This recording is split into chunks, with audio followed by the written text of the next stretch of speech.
might tell the guy, listen, I don't think you're smart enough to have a car. Well, I think we're not smart enough to have a lot. When was the last time you changed the oil in your car? When was the last time you rotated the tires or tuned it up? We don't even think of it. So we don't tune it up, we don't change the oil, and yet we expect high performance. And we get sick and we say, why me? I'm not surprised that 1 out of 2 men in the U.S. get cancer, or 1 out of 4 people on planet Earth get cancer. I'm surprised that we don't all get cancer.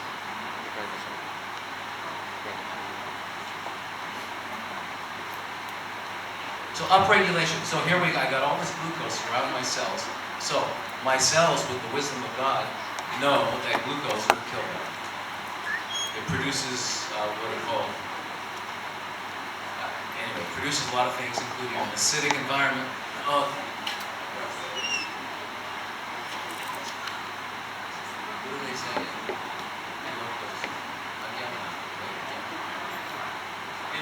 Gamma.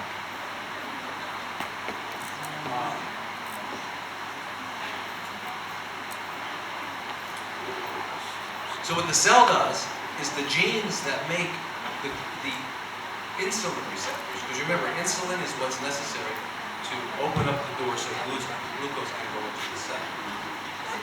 So the genetic expression changes. It stops making insulin receptors, so the cells stop having as many insulin receptors. So we call that insulin resistance. And we say it's a disease. It's not a disease. It's the body accommodating to the fact that there's too much glucose. It's adapting. It's called homeostasis.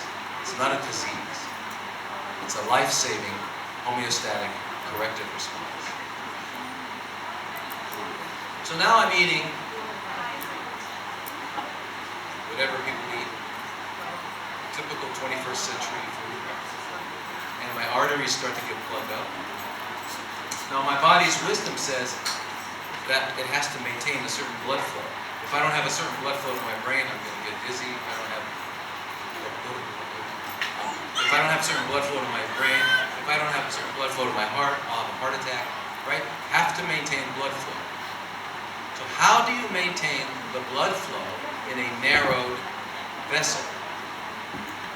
Increase the pressure. So you go to the doctor and they say, oh, you have high blood pressure. It's a disease. What's a disease? I mean, is a disease a thing that got into? Is it a thing? Or is it an entity? Or we talk about it as if it's a thing. To me, the practice of modern medicine is very similar to jungle medicine, to voodoo medicine.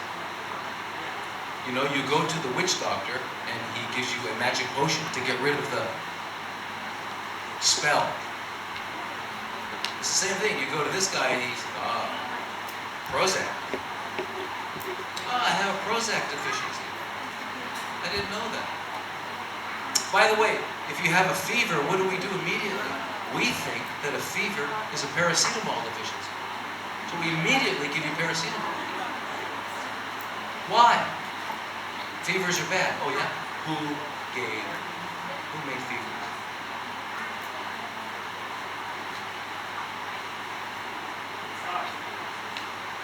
You think God made a mistake?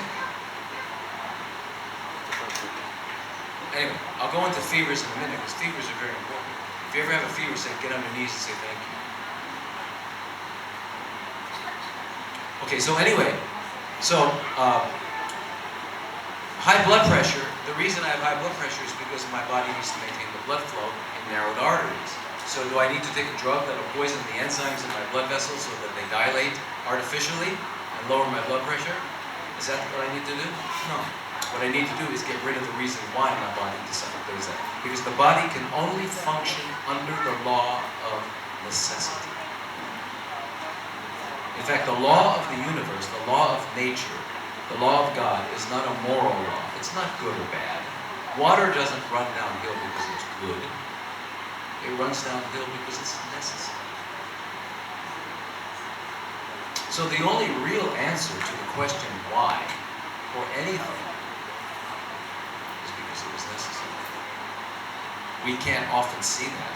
How many times in your life have you had a which you think is a bad experience, and then you look back 5 years later and you say, wow, if I didn't have that accident, I wouldn't have met. And, wow. So it turns out that whatever's happening in life, because remember, we are not the writers of this script. We are playing our roles. And by the way, congratulations, you're all playing your role. No one could do it better. But we didn't write the script. We didn't write the story.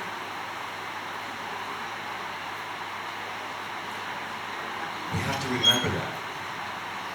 What are you going to do? Right? What do parents tell their kids? Parents basically tell their kids, there's two things I want you to do now.